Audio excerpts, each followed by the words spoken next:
pagaliau naują vadovėlį 10 klasės ir pradedam skyrių, kuris vadinasi Pasaulio ūkis. Ir šiandien paimsime dvi temas, tai yra pasaulio ūkio samprata ir raida bei pasaulio ūkio struktūra. Ekonominius sektorius paanalizuosim truputėlį detaliau. Tai pirmiausia, ką sužinoti reikės ir žinoti šitos temos, pasaulio ūkis, samprata ir raida, tai kokie tie yra žmonių poreikiai, kas yra konkurencija, kas yra tarptautinis veiklos pasidalymas, ką mes galime vadinti tuo pasaulio ūkiu, kokios yra pagrindinės ekonominės sistemos, jo bruožai, kas yra monopolizuota rinka, kaip formavosi pats ūkis, kas yra pasiūla ir paklausa ir pasaulio rinka. Na, tai pirmiausia, reikėtų pasakyti, aišku, kad kiekvienas mūsų tas planetos gyventojas turi įvairiausių poreikių, ar ne? Ir tikrai jų ribos yra beribės. Tai tie skurdžiau žmonės gyvenantys, aišku, turi pačius reikalingiausius poreikius, jų trokšta, tai turėti savo namą, turėti savo ką apsirengti ir ką pavalgyti, o ekonomiškai stipresnė valstybėse žinoma, kad tie poreikiai yra didesni. Na ir yra tokia sukurta būtent piramidė žmogaus poreikių, tai yra pačioj pamatiniai tie yra fiziologiniai poreikiai ir ne tie, kaip ir sakiau, kur gyventi, apsirengti ir valgyti. Tada kylam į viršų, tai yra saugumo poreikiai, priklausomybės ir meilės poreikiai, įsivertinimo poreikiai ir patys aukščiausi piramidėje, tai yra savęs aktualizavimo poreikis, ar ne, kai žmogus gali būtent daryti tai, ką jisai nori ir tai jam teikia didžiulę laimę. Na, jeigu kalbėtume apie pasaulio ūkį, tai žinoma, kad valstybės glaudžiai bendradarbiauja viena su kita ir žinoma, kad kiekviena šalis stengiasi gaminti tokias prekes, kurių kita galbūt neturi ir taip būtent konkuruoja viena su kita. Galų galiausiai nusistovi toksai tarptautinis veiklos pasidalymas, vienus gamina, sakykime, vieną produkciją, kitos gamina kitą produkciją, palaiko diplomatiškus santykius valstybės viena su kita ir tai yra normalu šiuolaikinėje visuomenėje. Na, kas yra tas pasaulio ūkis, aš tokią labai paprastą tą sąvoką parašiau, tai reikėtų žinoti, kad tai yra vientisa pasaulio valstybių ūkio sistema ir kurioje vyksta gamyba, prekyba ir vartojimas. Tai yra pagrindinė šitos funkcijos pasaulio ūkis. Taip, toliau kalbam apie ekonominės sistemas ir yra jūsų vadovėlėje išskirtos dvi pagrindinės ekonominės sistemos, tai visiems labai puikiai suprantama rinkos ekonomika, aš tikiuosi, ir planinė ekonomika. Tai šita ekonominė sistema buvo daugiausia socialistinėse valstybėse, Sovietų sąjungoje, tačiau ir dabartiniais laikais, pavyzdžiui, Kuboje, Kinijoje, Šiaurės Korėjoje, mes galime dar įmatyti labai daug planinės ekonomikos bruožų. Na, tai mums reikia žinoti pagrindinius šitų ekonominių sistemų bruožus. Tai imam rinkos ekonomiką, taigi rinkos ekonomika, pasiūla ir paklausa. Vyrauja privati nuosavybė, tikrai platus prekių pasirinkimas ir paslaugų, dėl to atsiranda pačių prekių perteklius, masinis vartojimas, atsiranda monopolizacija, kas tai yra dar pasakysiu, kuri sukelia bankrotą kai kurių įmonių, nedarbą gali sukelti. Na, jeigu kalbam apie planinę ekonomiką, tai čia jau yra valstybės nuosavybė, viskas priklauso valstybei ir valstybė viską reguliuoja. Ką gaminti, kam parduoti ir panašiai. Labai trūksta prekių, mažai prekių, deficitas, žmonės yra priversti stovėti eilėse, taip pat yra ribojamas migracija, negalima laisvai prekiauti su kitomis, sakykime, valstybėmis, trūksta to pačio laisvumo, šalis tampa uždaresnė ir žinoma, kad pati jos ekonomika nukenčia. Na, iš pliusų gal reikėtų pasakyti, kad tikrai tuo laikotarpiu, kada ir Lietuva priklausė planinės ekonomikos sistemai sovietų laikais, tai žmonės turėjo visi darbą, aišku, tų socialinių garantijų šiek tiek valstybė duodavo, ar ne, ir savo būstą, ir išsilavinimą galėjo žmogus turėti, tai, tų pliusų yra ir aišku, kai kurie dar tėvai ir seneliai tikrai prisimena sovietų laikus būtent iš gerosios pusės. Taip.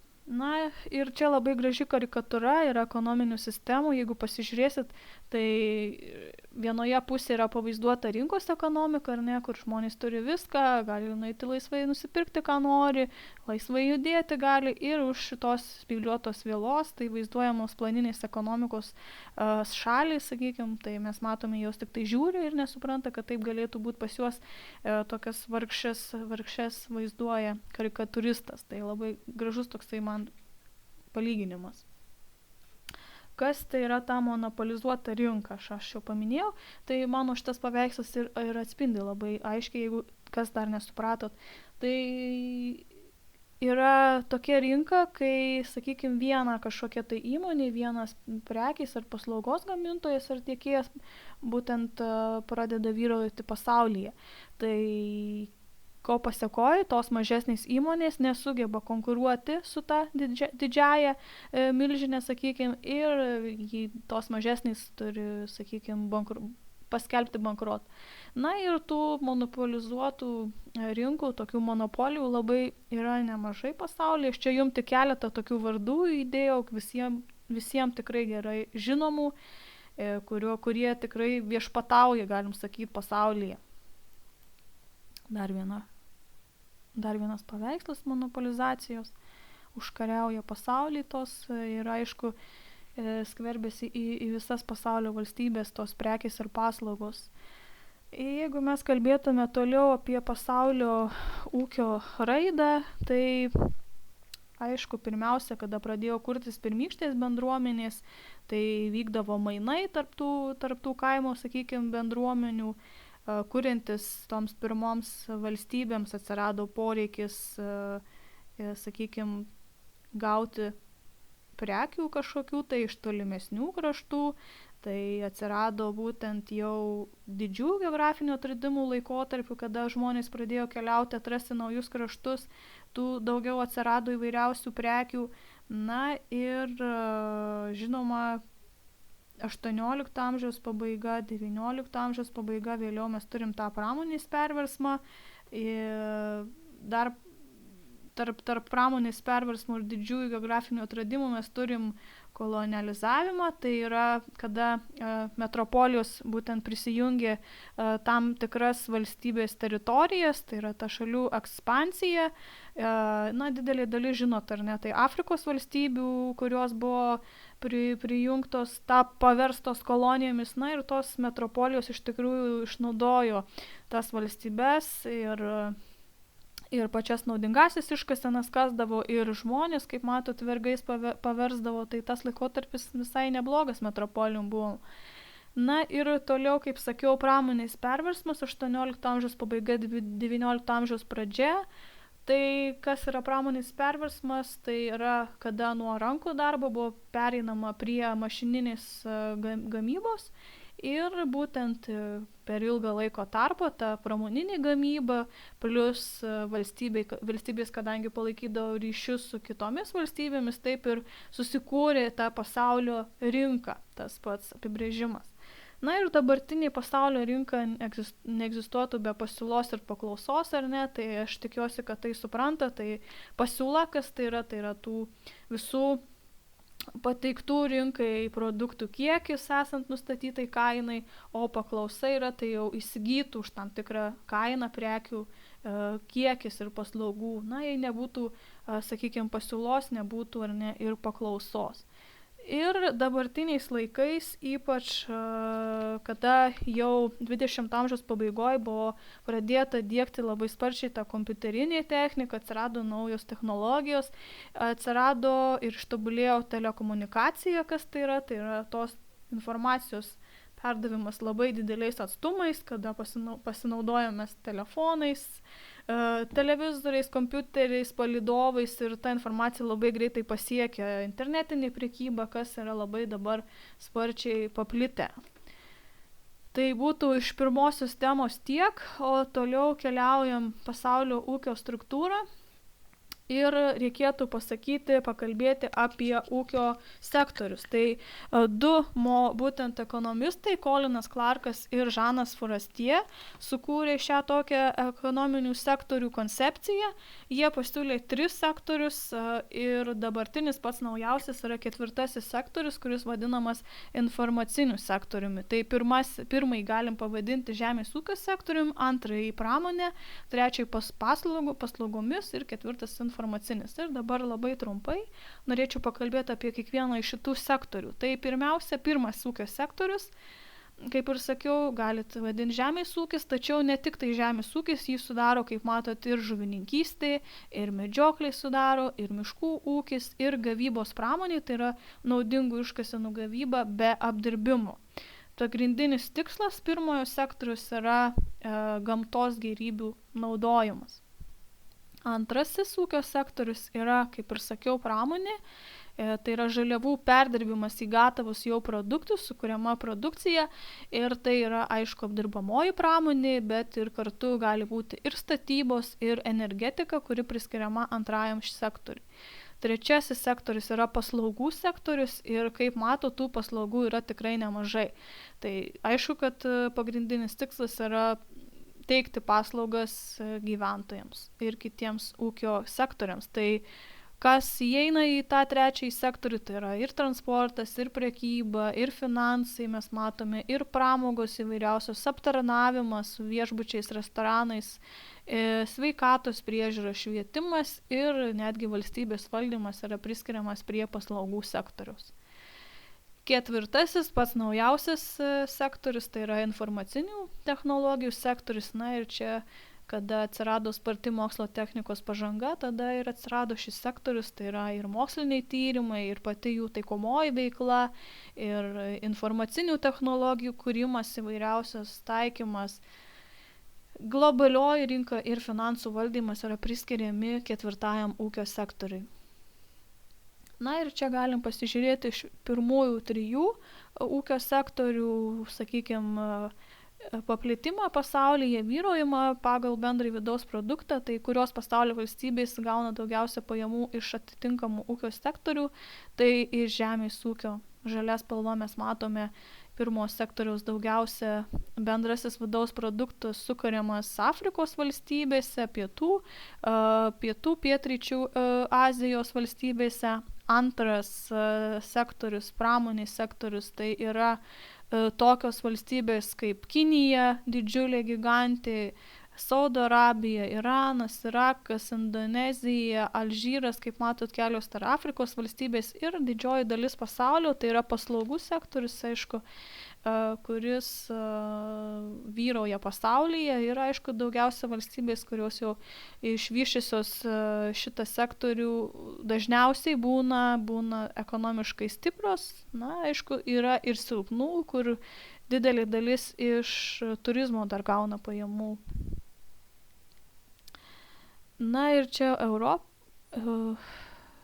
pasaulyje galim pasižiūrėti ūkio sektorių dalis bendrojo vidaus produkto, tai ekonomiškai, kaip ir sakiau, stiprios šalys dažniausiai yra trečias sektorius vyrauja, ar ne, pasižiūrėkit, o ekonomiškai jau silpnesnės valstybės, čia mes matome pirmą žemės ūkis, Vietnamas žemės ūkis, šiek tiek pramonės, tai ekonomiškai silpnos, ekonomiškai stiprios valstybės, viskas kaip ir turėtų būti aišku. Na ir čia reikia pasakyti, kad nebūtinai, kad ekonomiškai stipriose valstybėse nebus plėtojamas vienas ar kitas sektorius. Visi sektoriai dažniausiai valstybėse yra plėtojami, tik tais sukuriamas produktas, tas bendrasis vidaus produktas yra būtent gaunamas iš atitinkamai skirtingų sektorių. Tai pirma, žemės ūkis, kuris neša daugiausia bendro vidaus produkto, kaip matau, tai yra Afrikos valstybės, Pietų Rytų Azija, Lotynų Amerika, didžiausias procentas, Pramoniai kokiose valstybėse išplėtota yra. Tai ir vakarų Europa, ir šiaurės Europa, Amerika, šiaurės Australija, ar ne, pietų, netgi Afrikos valstybės, pietų Amerika, tos pramonės arba darančios, sakykime, pažangą valstybės, ekonomiškai stiprios valstybės. Trečiasis sektorius yra paslaugų sektorius ir čia mes matome irgi didelė dalis pasaulio tikrai gauna nemažai pajamų iš būtent paslaugų sektoriaus. Tai ir ekonomiškai stiprios, ir ekonomiškai silpnos šalys, jeigu stiprios. Dar šalia oficialių tų sektorių 4 yra ir išskaičiuojamas toksai išskiriamas neoficialus darbo sektorius, kas tai yra. Tai yra šešėlinė ekonomika, kitaip galim pavadinti, tai yra ta dalis ūkio, kuri nėra įtraukiama į bendrą šalies produktą ir tai gali būti pinigai, kurie uždirbami neteisėtai, ar ne, sakykim taip, paprastai tariant, tai tie patys smulkus gatvės prekiautojai, kurie būtent nemoka jokių, sakykime, mokesčių valstybei. Taip pat kriminalinis pasaulis, kuris neša būtent tikrai didžiulis pajamas. Šešėlinė ekonomikai priskiriamas ir juodoji rinka, kontrabanda visa, mokesčių vengimas, tie nelegalūs vokeliai, kurie tikrai irgi prisideda prie šešėlinės ekonomikos. Na ir kuo ta šalis, sakykime, bus ekonomiškai silpnesnė, tuo ta šešėlinė ekonomika, tuo tas neoficialusis sektorius bus didesnis. Ir netgi yra taip manoma, kad ekonomiškai silpnose valstybėse gali būti iki 70-80% priskiriama tiesiog šešėlinė ekonomikai. Pasižiūrėkit, Pietų Azija, 82 Afrikos valstybės, Lotynų Amerika su savo visais narkotikų ten kartėliais. Ir ekonomiškai stipriose valstybėse žinoma, kad egzistuoja tas neoficialusis sektorius, tačiau jisai jau gerokai mažesnis, 5-10 maždaug procentų. Na ir čia tas modelis, būtent kurį sukūrė Colinas Clarkas ir Žanas Forestier, užimtumo modelis, tai yra tie sektoriai būtent. Tai jeigu valstybėje vyrauja, sakykime, žemės ūkio sektorius, tai jinai tokia skaitoma agrarinė visuomenė. Jeigu daugiau vyrauja pramonė, tai bus pramoninė visuomenė. Ir kada jau vyrauja paslaugų sektorius, tada pereina į paslaugų visuomenę. Na ir šalis, aišku, kad gali keistis. Jeigu kažkada bus, sakykime, žemės ūkio šalis, jinai tikrai gali pereiti iš, sakykime, ekonomiškai silpnos pusės į darančią pažangą ir galų gale net į pačią stiprią, pavirsti stiprią ekonomiškai šalimi.